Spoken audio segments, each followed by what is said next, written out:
শপথ গ্রহণের যেই অনুষ্ঠান সেটি আমরা যেমনটি শুনলাম ৯টায় হওয়ার কথা রয়েছে। প্রস্তুতি নিশ্চয়ই শেষের দিকে। অনুষ্ঠানে অতিথিদের মধ্যে কারা কারা ইতোমধ্যে এসে যোগ দিয়েছেন একটু জানাবেন। বৃষ্টি প্রায় ১২০০ জন আমন্ত্রিত অতিথি এবং সেই অতিথিরা ধীরে ধীরে প্রবেশ করছেন। বিভিন্ন রাজনৈতিক দল, সচিব, সরকারি কর্মকর্তা, মন্ত্রিপরিষদ সংশ্লিষ্ট যারা রয়েছেন তারা, সেই সঙ্গে বিভিন্ন রাজনৈতিক দলের নেতৃবৃন্দ ইতিমধ্যে প্রবেশ করা শুরু করেছেন।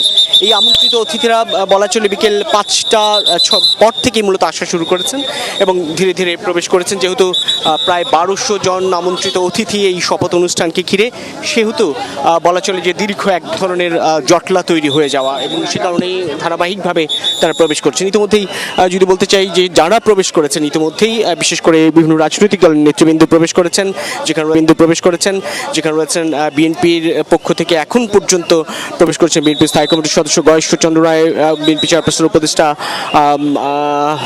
মিজানুর রহমান মিনু, রয়েছেন আমানুল্লাহ আমান, তাবিথ আউয়াল থেকে শুরু করে বিএনপির বিভিন্ন স্তরের নেতৃবৃন্দ প্রবেশ করছে। এছাড়া জামায়াত ইসলামের নেতৃবৃন্দ প্রবেশ করেছেন। হামিদুর রহমান আজাদকে দেখেছি, তিনি প্রবেশ করেছেন বিশেষ করে বিএনপির সঙ্গে যুগপৎ আন্দোলনে থাকা দলগুলোর মধ্যে ভাসানী অনুসারী পরিষদের রফিকুল ইসলাম বাবলু জাকপার, আমরা দেখতে পাচ্ছি গণ অধিকার পরিষদের নুরুল হক নূর প্রবেশ করছে। তার সঙ্গে রয়েছেন রাশেদ খান, গণ অধিকার পরিষদের সাধারণ সম্পাদক, হাসান আল মামুন রয়েছে।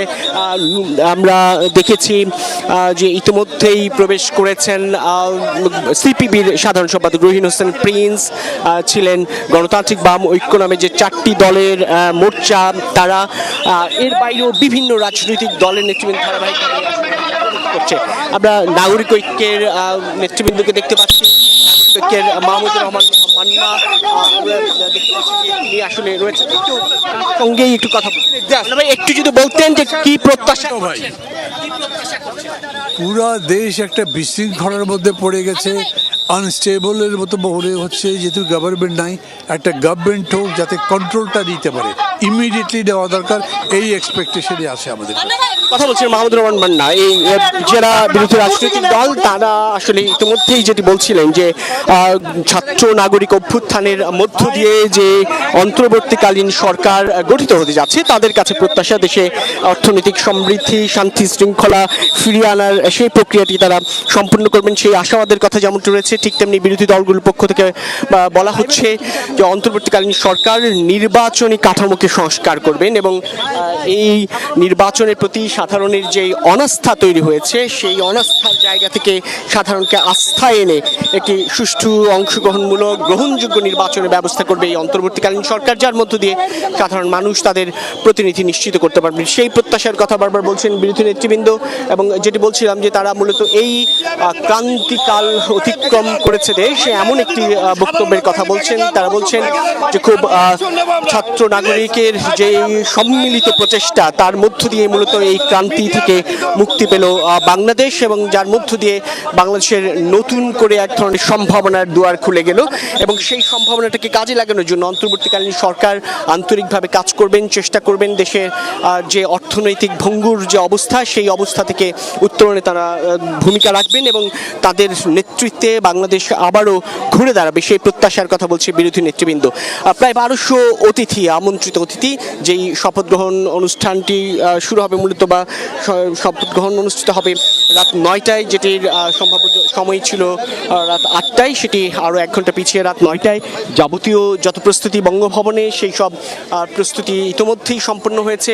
দেখতেই পাচ্ছেন বিভিন্ন আমন্ত্রিত অতিথিরা আসলে প্রবেশ করছেন বঙ্গভবনে এবং বঙ্গভবনে এই আমন্ত্রিত অতিথিরা উপস্থিত থাকবেন এবং সেখানটায় জাতীয় পার্টি, বিএনপি, জামাত, নাগরিক ঐক্য, সিপিবি থেকে শুরু করে সব দলকেই আসলে আমন্ত্রণ জানানো হয়েছে এবং সব দলের বেশ কয়েকজন নেতাকে আমন্ত্রণ জানানো হয়েছে এই শপথ অনুষ্ঠানে যোগ দেওয়ার জন্য। সেই নেতারাই আসলে ধীরে ধীরে প্রবেশ করছেন বঙ্গভবনে এবং নিরাপত্তা সেনাবাহিনীর নেতৃত্বে সেই নিরাপত্তা তল্লাশি সম্পন্ন করার পর মূলত প্রেসিডেন্ট গার্ড রেজিমেন্ট বঙ্গভবনের সেই দুয়ারে যাচ্ছে এবং দেখতে পাচ্ছি বিএনপি নেতৃবৃন্দ আসলে প্রবেশ করছেন, আরও অনেকেই প্রবেশ করছেন এবং জামায়াতের নেতৃবৃন্দের সঙ্গে কথা হয়েছে। জামায়াতে ইসলামী বাংলাদেশের সেই সব নেতারা যেটি বলছেন যে তারা প্রত্যাশা করছেন দেশে স্থিতিশীলতা আসবে এই অন্তর্বর্তীকালীন সরকারের নেতৃত্বে, এবং অন্তর্বর্তীকালীন সরকারের কাছে তাদেরও প্রত্যাশা একটি গ্রহণযোগ্য নির্বাচন, যে নির্বাচনের মধ্য দিয়ে সাধারণ মানুষ তাদের প্রতিনিধিত্ব নিশ্চিত করতে পারবেন। এবং সেই কথাটি বারবার পুনর্ব্যক্ত করে রাজনৈতিক নেতৃত্ব যেটি বলছে যে বিগত 15 বছর 17 বছরে বাংলাদেশের রাজনীতি এবং গোটা সামগ্রিক ক্ষেত্রেই যে অস্থিতিশীলতা তৈরি হয়েছিল, কিংবা তাদের ভাষায় দমন, নিপীড়ন এবং ফ্যাসিবাদী যে ব্যবস্থা প্রতিষ্ঠিত হয়েছিল, সেটির বিলোপ ঘটল এই ছাত্র জনতার নাগরিক ওই অভ্যুত্থানের মধ্য দিয়ে। সেই অভ্যুত্থান আসলে সাধারণ মানুষের ইচ্ছেরই প্রতিফলন, এমনটি তারা বলছেন।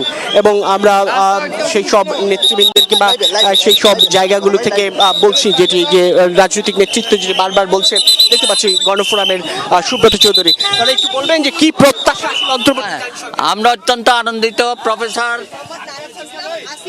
সুব্রত চৌধুরী আসলে কথা বলার চেষ্টা করছিলাম। বিএনপির প্রচার, বিএনপি যুগ্ম মহাসচিব শহীদুদ্দীন চৌধুরী একটু বলতেন প্রত্যাশা। আলহামদুলিল্লাহ, আমরা শুকরিয়া আদায় করছি প্রফেসর ডক্টর মোহাম্মদ ইউনূসের নেতৃত্বে সবাই মিলে দেশটা গড়তে চাই।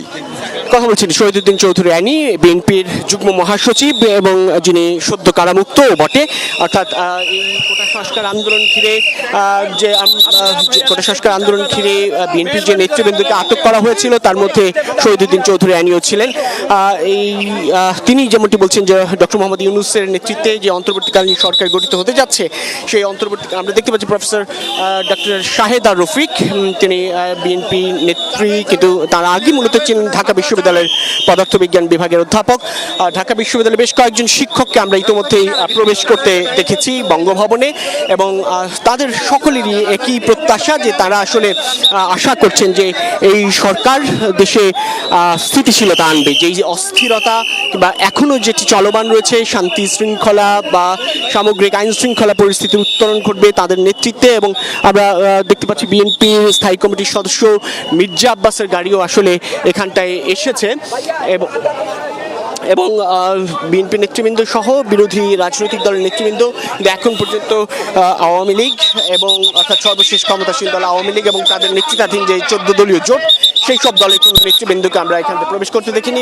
মূলত সুশীল সমাজ এবং বিরোধী রাজনৈতিক দলগুলি যারা ইতিমধ্যে এতদিন রাজপথে ছিলেন, সেই সব নেতৃবৃন্দের প্রতিনিধিকে এবং সরকারি বিভিন্ন কর্মকর্তাকে আমরা এখানটায় অর্থাৎ এই বঙ্গভবনের শপথ অনুষ্ঠানকে ঘিরে বঙ্গভবনে প্রবেশ করতে দেখেছি। যেই শপথ অনুষ্ঠান অনুষ্ঠিত হবে রাত 9টায়। বৃষ্টি এবং ইতিমধ্যে যেই অতিথিরা আসছেন একে একে আরো আসতে থাকবেন, 1200 জন অতিথি, যেহেতু নিশ্চয়ই সময়ও লাগবে। আপনি আমাদেরকে বিস্তারিত করে জানাচ্ছিলেন, এজন্য ধন্যবাদ জানাচ্ছি।